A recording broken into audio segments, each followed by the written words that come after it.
Gio, welcome to the podcast. How are you doing today? Good, good. Good. You want to introduce yourself? Even though I kind of already did. Okay. My name's Gio. I'm an alumni, I guess, from USF. I graduated like last summer. Um, I don't know what else to say about myself. I was an econometrics major. Um, been around, yeah. Been around. Yeah. That's very cool. Very cool. Well, that was the first thing I wanted to talk to you about was your time at USF and graduating because I feel like I just entered and you're like, I graduated. So Hmm. talk to me about how it was during your time at USF and how was it like with COVID too?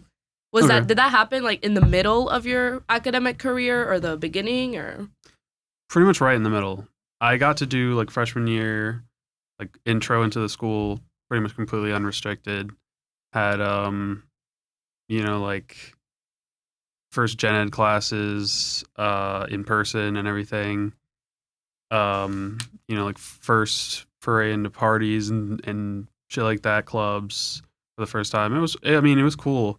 And then COVID happened around like 2020. So I was like a sophomore and it was kind of scary at first cuz like no one knows how we're going to continue, right? Yeah. Like at the very beginning it was just like no one come to class, no one come to campus. I went to like my parents' house and it was just like you're inside all day doing classes online. It really fucking sucked. Yeah, it was a really Honestly, big jump. it really sucked. Like, and you didn't know when certain things were coming back. Like, I couldn't go to clubs anymore that I was used to going to, and like friends that I would see there.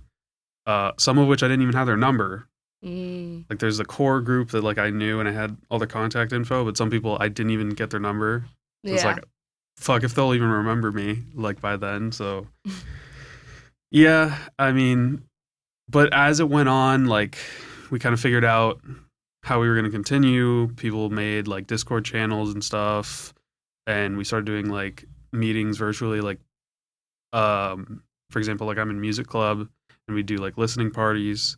Mm, So we could still have conversation and like listen to stuff together. There would still be like network issues. I think that was like the biggest problem is that a lot of people who had to figure out how to do stuff online were not tech savvy. yeah. So then you'd have teachers, like old teachers, doing a lecture and they don't know that you can't see what they're doing. Mm, And they're not looking at chat sometimes. So there'd be like 10 minutes where like everybody's just, yeah. And the teacher's I just talking. yeah, yeah. And Right. yeah, so that kind of sucked. But it also helped that usually everything was recorded. Um, it was more forgiving in some ways. Right. You could just like wake up and like not do anything, like literally Exactly. go to class in your underwear if you wanted. But It's true. at the same time, I felt like that kind of got me out of my routine. Yeah, for sure. Some people need that more than others, like the structure, but I felt like it really like hurt me in some ways Yeah. because then when you go back like around now to the how things were and you're like, oh shit, I gotta like wake up early because I have to Yeah. actually get ready for real Yeah. before going to class and stuff. um so yeah, i I think it was like a lot of people feel like they missed out Yeah. on experiences that would have been in those years, but I don't know, you can people still found a way to like do stuff together, I Mhm. think. And like I don't think, because there might be people listening to this right now who are like, yeah, I agree, like I feel like I missed out. Honestly, if you like still made an effort to like put yourself out there in that time as much as you could, like those moments will still hold the same sentimental value as whatever you would have been doing anyway. Right. Like, this, I played with like a band for a little bit, Mhm. and part of that was through COVID. And we were like, we know each other and we know that like y'all don't have COVID. So we Yeah. can just meet in the parking garage and play, like practice or whatever. If Yeah. people want to show up, like they can just Yeah. stay at a distance if they want, Outdoors, whatever. yeah, 6 feet, whatever. Yeah. So we still did that. And I thought that was fun. Like Yeah, that's all still of us really fun. needed that For during that sure, yeah. time. I'll remember that as being like a Like key like moment. memories I made during that time. Right. So Right. you Like know. make the best of it kind of Yeah, thing. exactly. Right. Exactly. But when you got back, like when things started to get normal again, was that like your senior year or like halfway through your senior year or? Pretty much when we got like fully back to normal, it was my senior year. We were starting to open up stuff like kind of hybrid classes in junior year, my junior year, but it was still like very under like rostered for the size of the classroom. So it'd just be like an auditorium Yeah. with like 20 people, 30 Right. people, Yeah. just spread out super far. Yeah, a lot was like asynchronous too, from what I remember. Like you can join on Teams or go in person. Like my first semester here, I had a class where it was like a full lecture class, but only half of us would show up on Tuesday and the other half would show up on Thursday Yeah, to restrict to make it like less people in the room. Yeah, I had an elective course like that too. Mm-hmm. And then that was annoying too, because then sometimes it'd be technical difficulties. So the teacher would have to pause the lecture basically to figure out how to get them to hear them again or whatever, or see the projector again.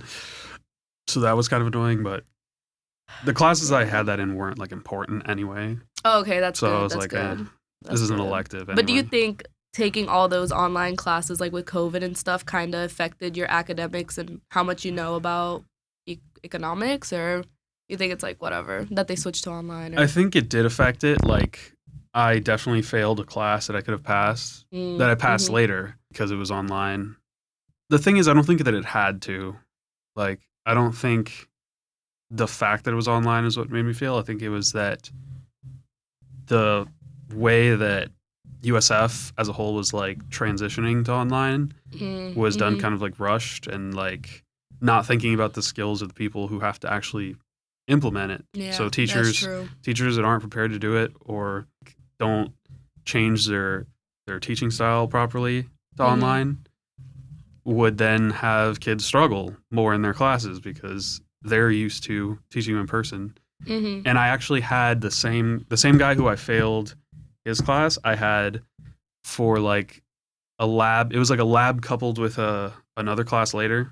And he was teaching us like the computer implementation of our theory basically. And I learned from him fine in person because I could just talk to him or he could come over and help me with shit, which I couldn't do in recorded lectures or or Zoom calls or whatever. Yeah. So, yeah, I think it did affect me, but not for the reason that it was online. It was for their strategy for moving online. Yeah, that's true. Well, now you're graduated from USF. That's kind of done. What's the next chapter? What's going on? For me, law school. Law school? Yeah. In Texas, right? Yeah. Yeah. You excited? I'm excited, a little scared because, well, I mean, law school, obviously, but just the move and the, like, I don't know what the finances are going to be like or how my routine is going to change. Like, I don't know where to hang out or, like, what's going on. Yeah. New places, yeah. So, I don't know. Just got to see and stay positive and you know. I know what you mean. I mean, it is a big jump though, especially like you were born in like Tampa area and you grew up here your whole life and you even went to school down here too. Why'd you pick USF if it's so close? Just because it's closer? Just they offered me the most money. Oh, okay. And I only really applied to Florida schools anyway. My first choice would have been UF and they accepted me conditionally. It was like, we can have you do an online version of our classes. And it's like limited majors. Like, like with restrictions and stuff. Yeah. And I almost was cool with doing it because I went to ask them, like, could I still just like live here? Would I get a student ID? And could I do like the rest of the student shit? Just like with online classes, can I do that? And they were like, no. Like at UF? Yeah, I figured like I would just move there. Like I can still go to the games. I can still eat in the dining halls and all the other shit. Just I'm doing classes online. And they were like, no, you'd have to stay here. They were like, oh, no, you don't get a student ID. What the fuck are you talking about? You don't get a student ID. No, it's like you're fully remote, like not even involved. That's so I was not like, cool. nah. That's not it. Yeah. That's not worth it. Yeah. Yeah, so for sure. I didn't do that. What else? I mean, there was FSU, but they didn't give me much money. So it was just like, USF is the best option, I think. Yeah. Yeah. Especially, did you know you wanted to go to law school when you went to college, or? I didn't know for sure it was a possibility, just because I know I have connections that most people don't. Like, just for everybody else who doesn't know, my uncle is like a very successful lawyer in Houston. He went to the same law school that I'm going to. So I figured if I apply here, he also has a scholarship from his law firm. Oh, yeah. So it's basically a given I'm getting some money from that scholarship. It's basically a given that the admissions office will know my name. They'll know him, and he'll put a good word in for me, whatever. Right. Also, he gave me a letter of rec. Oh. Usually you have to go look find for somebody, that. But I knew I was getting one from him. Yeah. And just like a job security out of law school, because, everyone knows him. I have cousins that are doing it too.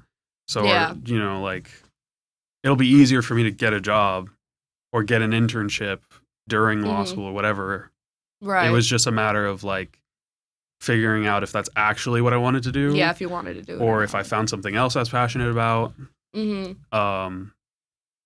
for a little bit, I was thinking maybe I didn't want to do it. Yeah.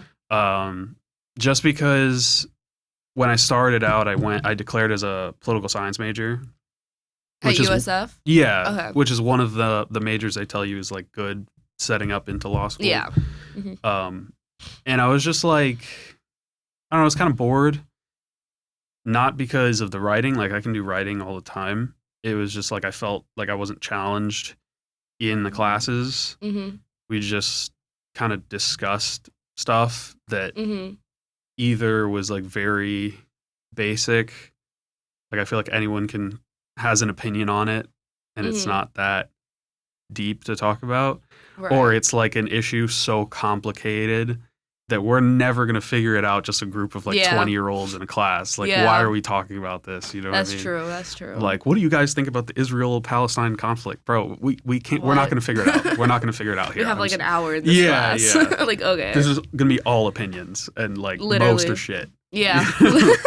Literally. Yeah, so. Damn. That's why, and then I switched out of that to do econ, which honestly I probably won't use very much ever again. We did a little bit of coding languages and stuff.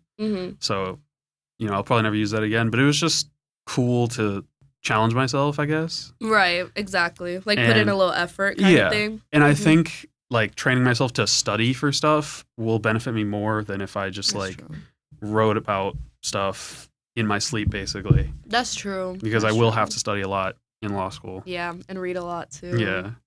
Yeah. So. But you're going to a university, right, for the law school? Mm-hmm. Oh, okay. That's cool. That's cool. So growing up in Tampa and stuff like that, you're very about the area a lot and stuff like that. What would be some of your biggest recommendations for people who are out of Tampa coming to visit, whether it be Ybor, clubbing, restaurants, activities? I don't know. Yeah, the main thing I would tell people is just keep an open mind, because I know that Florida has a reputation, and it's not a good one. Yeah. And a lot of people come here and they come from somewhere that doesn't look anything like this. Yeah. And they go off campus and they see the trap cars with the giant rims with the spinning backwards, and they're like, oh fuck, this is not a good area. It's dude, there's there's fucked up shit going on everywhere. Yeah. There's people overdosing on heroin in Ohio. It's I mean, we have campus police, and if you understand where the crime is happening in Florida, this college town area, you don't have anything to be worried about. As long as you're smart, as long as you're with people, nothing's gonna happen to you. Um, and we just have like a lot of interesting people and a lot of interesting places. Like we're a very multicultural area. Like food is awesome around here.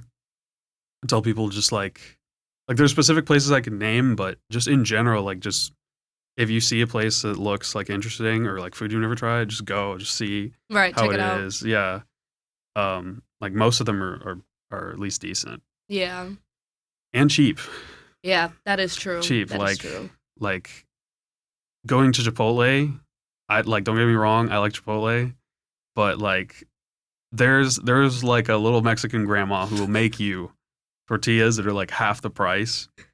That shit is fire. Yeah, So, dude. There's so yeah. many restaurants near campus. Like, Yeah. it's crazy. I went to one, I forgot the name, but oh man, it's like I know the area, but I forgot the name. But apparently, it's like some Tampa native people. Like they built it there years ago, and it's still there, and Mhm. it's really good too. Yeah. Like, there's a lot of restaurants in the area. But I agree with what you said about how people who are not from Florida, when they step off of campus, they like Mhm. freak out completely, Yeah. and they're like, "Don't go down sketchy fletchy" and all this stuff. And, like, Yeah, and it's like you just I don't know. I Yeah. feel like that's like I don't know, because like when at least I had my first roommate, she was from New Jersey. So when she Mhm. heard she was going to school in Florida, she expected like the beaches and like Miami and partying on Mhm. yachts.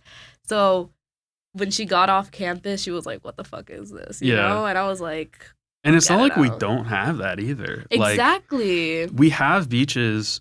Some of them are crowded. I would say my favorite is Cypress Point because Okay. it's like there's never any people there for some reason. It's like behind some like business complex. Hmm. So I guess people don't expect there to be a beach there, Right. but it's nice and it's usually like basically empty. Yeah. But even I've been to St. Pete Beach, and even that one's not even that packed. Well, it's like it has its Mhm. people, but compared to like Hollywood Beach back home, like it's like pretty empty Yeah. too. St. Pete is pretty cool too. Have you Yeah. been to the pier in St. Pete? No, I haven't. That place is pretty cool. I mean, it has like a really nice view because it's like a pier, and then like they built like this building Mm-hmm. at the end of the pier, and Mm. there's like bars there. There's food there. There's at least the last time I was there was a DJ playing, Mm-hmm. and like gift shops, ice cream, like all kinds of shit. It's a nice like Mm-hmm. like general place you can Yeah. hang out at. Right. Yeah, there's just like Right. a lot of cool places. The thing with like the boats, like partying on boats, you just have to know people. for Yeah. Yeah. that Or you like just have to know people. I know there's like companies who like rent, like you could rent out a boat or something like that. Yeah, yeah, Like party boats, whatever. that too. Yeah. But even that's kind of expensive. Yeah, I also feel like you gotta be 21 to fully enjoy that. Like, if you rent out a boat Mhm. and there's somebody driving it, like, if you're Yeah. under 21, like, they're not gonna let you drink, you know? Yeah, yeah. Yeah.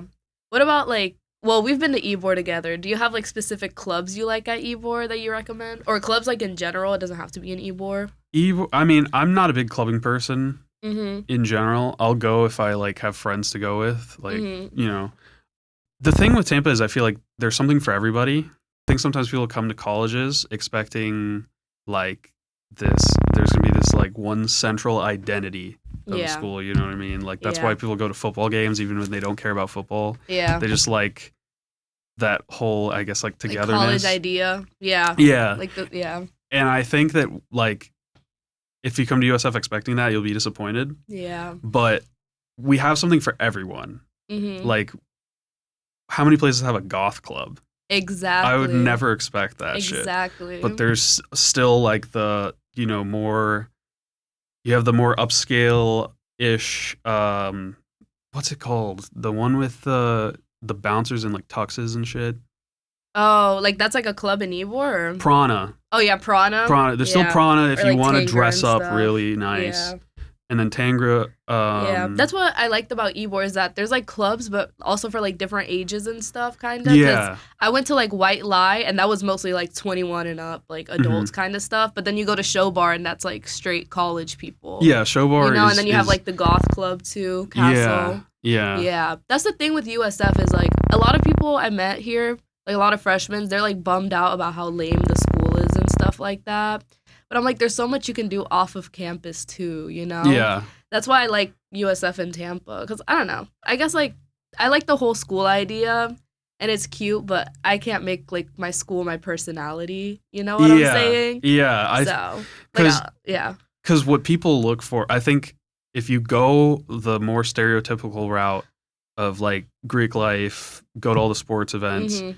it's pretty like easily planned out everything that you're going to go to. Mhm. Like you don't have to go Everything's already searching for shit. scheduled for you. Yeah, Mhm. which there's nothing wrong with that. Like if you enjoy sports, if you enjoy, um, like parties on boats and stuff like the Mhm. stuff they're going to do, go for it. Totally. Mhm. But like that's not the school's identity. Exactly. So, like just I don't know. I think people just have weird expectations about what that's going to be like before they do it. Like I'm satisfied going to a party if there's like 20 people. Yeah, I don't agreed. care It about doesn't it need being to be like a super packed. rager or something. Yeah. Yeah. I think there's like diminishing returns on like the fun with additional people. Yeah, Like that's true. if I can't hear anybody or Yeah. like there's no space to like move, like yeah. I don't have a lot of fun at those types of Yeah. things, Yeah, So- that's true. Especially since USF is not that big of a party school. Well, technically compared to like FSU and UF Yeah. or like UM, whatever. I feel like that also like disappointed a lot of people, but I Mhm. feel like they should have kind of already knew that FSU and UF and like the other schools are a lot more popular and Yeah. whatever. I don't know, but like you said, there's always like this expectation going into college where it's gonna be like this whole crazy party environment. Like Mhm. every day is gonna be a rager, all this. Yeah. but I don't know.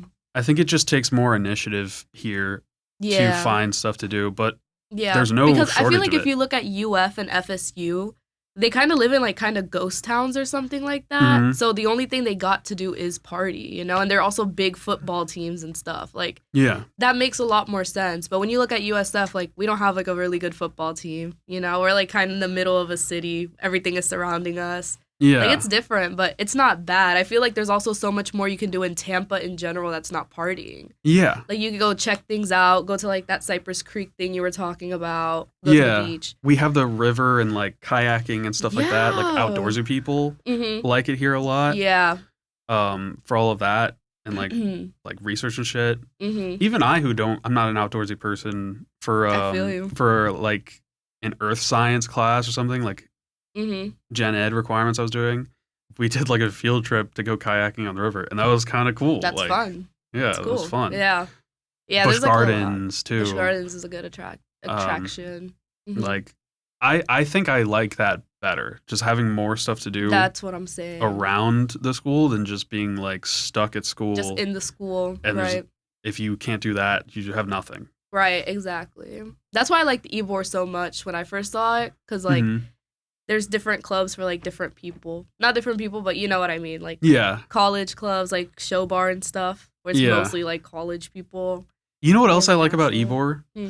Ybor is like one of those few places left that feels like it's not completely overflowing with ads. Like it just feels like a place. Yeah, like a strip. It literally Like, feels like a strip. Yeah, even if it's a little bit like scuffed, Mhm. like I just like that it feels like unplugged for the most part from all That's that shit. true. And it still has a historic view to it as well. Mhm. Because I know Ybor has like a lot of history and stuff. I don't Yeah. know the history, but I know there's a lot of history. And even like some of the buildings like on top of the clubs, you can see like they look older and old school, Yeah, So that's also really nice to look at. But Ybor's pretty crazy too. Like yeah, there's a lot of shootings, but I feel like there's shootings everywhere. Like, yeah. especially in a club strip setting. Like, you know how many are in Fort Lauderdale and stuff? Oh yeah, Like, yeah. That also took a lot of people by surprise. They're like, it's so, like, there's so many shootings at Ybor and stuff. And I'm like, it's a bunch of drunk people, like, Mhm. at 2 a.m. Yeah, And there's always cops in Ybor. Like, I always see them on the strip. yeah. Do they be active, though? I don't know. No, they are. I They feel are. like they are. I feel Yeah. like they're active at like key times. They Mhm, wait mhm. for when the clubs close, Mhm, and then they mhm. fucking Yeah. yeah. Like, I remember when we went to the first emo night and we left really late because we Mhm. talked. Yeah, I remember seeing the cops Yeah. out there. they just don't let people linger. They're like, yeah, like wherever you're going, go. Yeah, go. Don't You got somewhere to don't be. crowd the street. Yeah, Yeah. because that's probably how the shootings start. Is like everyone gets out of the club. They're super drunk. Maybe like some people who like Somebody said something. yeah, they felt some type of way in the club, but they didn't like it was too loud. They couldn't like say anything about it. So now that they are face to face out there, and it's hectic because there's just a bunch of people, like emotions might just run high, and then somebody pulls out a gun and shoots somebody. Exactly. So if there's just a bunch of cops like looking at everybody like shoo, yeah, you know, like people just don't do that. They're not gonna put up a fight in front of a cop. Yeah. Right, exactly. And also, like what you said before, if you're with a big group of people as well, like that also helps. Yeah, too. like people just not gonna fuck with you if you have a big group. Exactly. That's true. Yeah. Another question I have is the music scene in Tampa, whatever. How do you like it? You said you even played in like a band and stuff, but that was like something like small, like for fun? Or? Yeah, we never released anything. Right. But yeah, I think that the music scene in Tampa is like, I mean, it's not like nationally recognized. Like people know about places like Pittsburgh. Yeah, like Seattle. Or Seattle, you know, places like that. But I think Tampa's a little bit underrated in terms of just how much local music we have that's like pretty good. I guess we were historically known as like death metal, and you can definitely find a lot of metal here still. Yeah. That's pretty good. But I think we're diversifying into like indie, and I mean, there's a lot more rap too. That's more like Miami area, but there's definitely some in Tampa too. Like psych rock almost. Like Rona, I think, has shades of like psych rock. Yeah, indie. Yeah, and even like a lot more like mellow rock. genres, you would say. Yeah, kinda. yeah. But they're like still aware of like our heavier roots. So you get a lot of rock bands that are like blends of all sorts of shit. Yeah, it's pretty cool. Yeah, and just tons of like backyard DIY shows. Yeah, too. like pop-up shows kind of thing. Yeah, yeah. I've been to shows in like a warehouse or someone's actual house. Like literally somebody just repurposed their living room. Their living room. I went to a noise show in somebody's like living room. It was pretty nuts. That is crazy. And it's we just have a lot of that. Like a lot of people who just like passionate about music and who want just like to promote it and like live music. Yeah, and not even for profit. Like some of those shows, you don't even have to pay anything. Like you can choose to donate if you want, right? But they don't force you to pay anything. They also make a lot off of like concessions. Like I've seen a lot of times where they're just like making food. Or shit, if somebody gave me like a plate of food, like I would pay good money for a plate of food. Yeah, like the little intermission. The last one I went to at a house, they were making like grilled cheeses. Oh, period. Or something. Sign me up. Yeah. Sounds good. One of them, there was a literal weed concession stand. Seriously? Like with price. It wasn't just some dude selling weed. It was like concession stand, prices, and like items or whatever. That is crazy. It was nuts. Yeah. I was like, I've never seen this in my life. That is kind of cool though. Yeah. For sure. Yeah. I've noticed that here too. Like, it's literally anywhere. Like these shows. Because when we went to see that 420 show with Rona, whatever, I was like shocked that it was at a freaking vape shop or whatever, like a vape smoke shop. And then they just moved it outside. And they just moved it outside on some like intersection. Yeah, like right next to and they were trying to start a mosh pit and stuff. I was like, dude, the road is right here. Yeah, like, I can't do it. Yeah. But I saw that and I was like, whoa. It's pretty cool though. Like it's like a nice ambiance, you know? Yeah. And I feel like it makes it more like interpersonal, I guess you can say. Yeah. Instead of like those big venues compared to like when you go to the Orpheum and stuff like that. Like you're more likely to make friends and start conversation at the littler shows, I feel like. Yeah. Yeah, for sure. But how'd you like the new Orpheum on Friday when we went? I liked it. I mean, the parking, having just like parking there is pretty cool. That's true. I feel like it's a little bit bigger. Yeah, inside. I'm not like sure. It was a little bit bigger. And they have that second stage outside that they weren't using. Did you see show. that? I didn't go see that. Yeah, it's like almost like double the space. Well, not quite because the bar takes up a little bit of the. I think I saw like a video of it that Camille sent me, but I didn't like see it on Friday. Like, my ankle was too bad, but but it's nice. I liked it. Did you like Origami Angel? Yeah. I loved Origami Angel. Yeah. They're really fun. Good times. Yeah. How was your ankle, by the way? It's here. She's here. She's here. She's here, but Yeah. barely. It's good though. It's gotten better, but the first night was really bad, dude. Like I was scared that I fractured it or something, and I was gonna go to the ER and everything. Oh shit. But I was like, let me just give it a few days, see if it's a sprain. And it's just a sprain, but it's getting better though. It's getting better. But that was so sad. First like band, I was like, fuck. Yeah. That was so sad, but yeah. Origami Angel was good. But I want to talk about all these genres that you've talked to me about that for some reason I still don't believe are real, like shoegaze and math rock. Okay, I can explain shoegaze. Please explain shoegaze. So many times, I feel like sometimes genres get picked, like the names of genres get picked by people who don't play it, so then they get whack-ass names. Shoegaze came about because, like, shoegaze music uses a lot of, like, pedals to get their soundscapes. And because of that, like, a lot of shows, they would just be, like, staring at their feet because they're trying to see what they're doing. Oh. So people called it shoegaze. Yeah. But that doesn't, I don't know. I guess it's kind of cute. But that's... But that doesn't tell you... you... a genre to be cute? No, like, it doesn't communicate the vibe of the music. That's true. Damn. Yeah. I don't know. Ever since I made it to Tampa, I've heard of so many, like, different genres that I didn't know were real. Yeah. Like Midwest emo. Even though that's more common, I didn't even know that was a thing until I got here. Yeah. Which is, like, crazy. And so what's the other one? Math rock? Because I hear you guys talk about that, too, and I still don't know what that is. So math rock is just, like... Okay, so it's like if people who were into hardcore and emo music growing up were also, like, massive jazz nerds. Oh. And they wanted to marry those two genres, basically. They're like, I love, like, emo music. Like, I want to, like, you know, like, play with distortion and, like, you know, guitars, like, play loud shit. and shit. Yeah. But I also love jazz, so we're going to, like, make it complicated. That's basically what math rock is. Yeah. And they got a name like math rock. Basically, because it like, the time signature changes are basically what people are referring to. And I don't think you have to do much math. Maybe if you're, like, writing your riffs, you might have to do math just to, like, know when your, like, riff loops. But that's pretty much it. Right. And then it's recently, like, that's how it started, but I think it's lost its hardcore influence over time, and now it's more like Midwest emo influenced, where it's more like sung vocals. Yeah, like subtle kind of thing. Kind of poppier. Yeah. Almost like Rona. Rona doesn't go full math rock, but they do implement, like, the tappy riffs and stuff like that. Yeah. So yeah. Would you say, like, Origami Angel did that on Friday with the tappy riffs, or do you think that has nothing to do with math rock?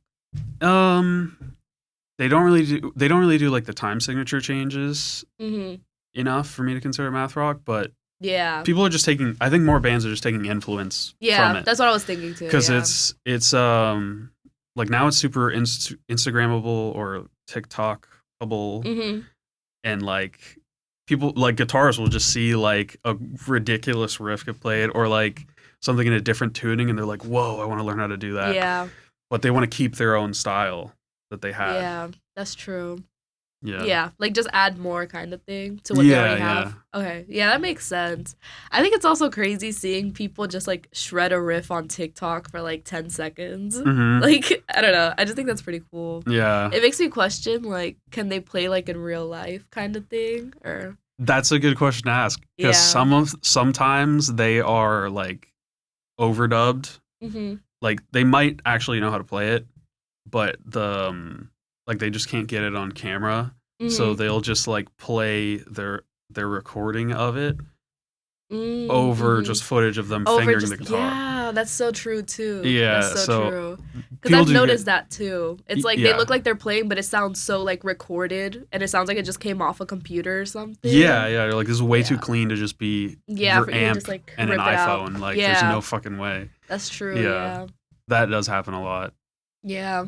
I also wonder if people like only learn how to shred certain stuff just for like TikTok, and they don't know how to play like outside of that. You know what I mean? Sometimes, yeah. Like just learning how to shred. I mean, sometimes I think that's fine. No, yeah. Because like, not everyone picks up an instrument to like play in a band or whatever. I see tons of like guitarists that are just like on Instagram, and just post constantly, but they're not like published musicians. Yeah. I think like, I've seen that on Twitch too sometimes. Mm-hmm. Like they just like there's this one guy, he just drums covers the whole time, and like people like donate shit to him. It's pretty cool. Yeah, that's like cool it's too. like if you donate $5, I'll like drum cover your song that you sang. Yeah, that's cool. That's cool because they send them weird shit. Yeah. And then they have to like interpret it somehow. And like on a live stream too. Yeah. So it's like on the dot. Yeah. Or on the spot, whatever. It's crazy. Yeah. No, I respect that. There's the Omegle guys too. They'll go on Omegle and fucking. Oh yeah, try to like serenade girls with their guitar. Or they'll like play SpongeBob. Oh my god. Yeah, that was crazy. Yeah. Do you have any crazy fun stories you'd like to share from college? Like any fun moments you look back on? Crazy. I mean, that day of 420 was definitely fun. Oh, you had tripping. a great time. I was tripping. That was like I can't explain to you how much like tripping augments like live music. I can't communicate it. It's just I like saw it in your face. It was just like so much more intense. I know what you mean. Yeah. You could see it on your face. You were like, yeah. No, that was amazing. That was fun. Yeah. I played at Battle of the Bands. That was pretty cool. Oh, you played in Battle of the Bands? Yeah, I did.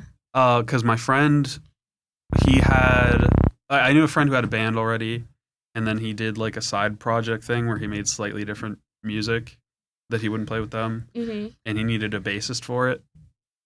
So just for that one gig, and I was like, yeah, fuck it. Like the bass parts to your songs aren't that hard. Like I could learn them within like a month. So I just did that. Was that like a USF event? Or? Yeah. Yeah, right? Yeah. They still have it, I think, now. Yeah. That was cool because it was the first time that I had anyone like act almost like a fan toward it. Like, yeah, I know what you mean. Like kind of have a crowd. Like I'd played in front of people before that, but it was never like I was never singled out as like you know, like, wow, that was so impressive, that was so cool, or whatever, or anything.